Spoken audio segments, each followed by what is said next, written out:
wọ́n ní ó ń bọ̀ àwọn làádẹ́ẹ̀dẹ́ ó ti ń rúwé bọ̀ bí àwọn ènìyàn ṣe bẹ̀rẹ̀ sí ní fa Wasila ní orí ẹ̀rọ ayélujára tí wọ́n sì ń ba pò gidigidi o. Wasila yìí ló jẹ́ àkọ́bí gbajúgbajà olórin tí í ṣe Alhaji Pasuma. Wasila yìí gangan ló pè ní Wasilat Ajibola Ọdẹ́tọ́lá.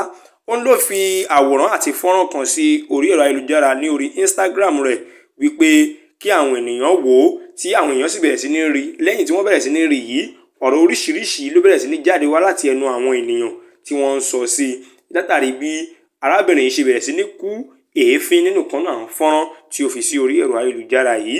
Bẹ́ẹ̀ ni àwọn èèyàn sì ti ń sọ, wọ́n ti ń fi ẹ̀hónú hàn wípé ìwà tó wù yìí kì í ṣe ìwà tó tọ́. Ẹnìkan náà tí wọ́n ti fi ọ̀rọ̀ léde tí a mọ̀ sí comment, ó sọ wípé owó tí wọ́n fi rán Wasila lọ sí hajj yìí wípé kódà owó ọ̀hún wọ́n san níná ni.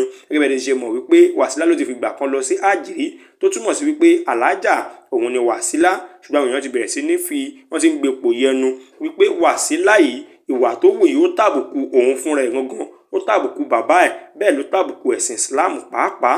Ìkànnì àwọn ènìyàn náà tún sọ wípé láti ọdún 1993 ni àwọn ti ń tẹ̀lé Pasuma tí í ṣe bàbá Wasila yìí kó tó di pé àwọn gba iṣẹ́ ìránṣẹ́ Ọlọ́run. Wípé àwọn ọ̀rẹ́ aláàrí Paso kó wá sí orí ẹ̀rọ ayélujára láti máa ṣerú àwọn nǹkan báyìí ní gbangba. Ní àwọn nǹkan tẹ̀ ti sọ wípé ohun tó fà á tí Wasila ò ṣe tí ìrọ́kọ láti yọ ọdún yìí òun náà nìyẹn, wípé báwo lèyìn ó ṣe gbé èèyàn sílé tí yóò máa wo àwọn ìwà tí ò bá ojú mu yìí. Ìkànnì àwọn ènìyàn tún ṣe oríkì síbẹ̀ fún wípé káre láì Ṣàngó Olúkòso, iná níkùn èéfín lẹ́nu ọmọ Paso. Ọ̀pọ̀lọpọ̀ ọ̀rọ̀ làwọn ènìyàn ti bẹ̀rẹ̀ sí ní sọ tí wọ́n sì ń sọ wípé ohun tí ó ṣe yìí kì í ṣe tó bójú mu, tí àwọn ènìyàn mìíràn sì ń kin lẹ́yìn wípé ìwà tó wù yìí ìwà tó tọ́ ni. Ṣùgbọ́n lọ́wọ́ báyìí Wasila ti bẹ̀rẹ̀ sí ní dá gbogbo wọn lóhùn tó fi dáṣà wípé you come you collect. Ìwọ tó bá ti sọ ju ẹnu ẹ lọ, wọn ó fún ọ lésì tó ju ìwọ fúnra ẹ gangan lọ. Wasila ti bẹ̀rẹ̀ sí ní fún àwọn ènìyàn lésì kò bá kùn gbé látàrí àwòrán àti fọ́nrán tí ó fi sí orí ẹ̀rọ Instagram rẹ̀ yìí.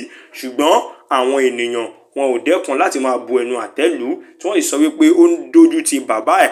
Bẹ́ẹ̀ ni ó fi eléyìí ó fi máa fi ba orúkọ bàbá rẹ̀ àti ẹ̀sìn Islam jẹ́. Eléyìí ni wọ́n ti ń fà lórí ẹ̀rọ ayélujára kí Ọlọ́run kó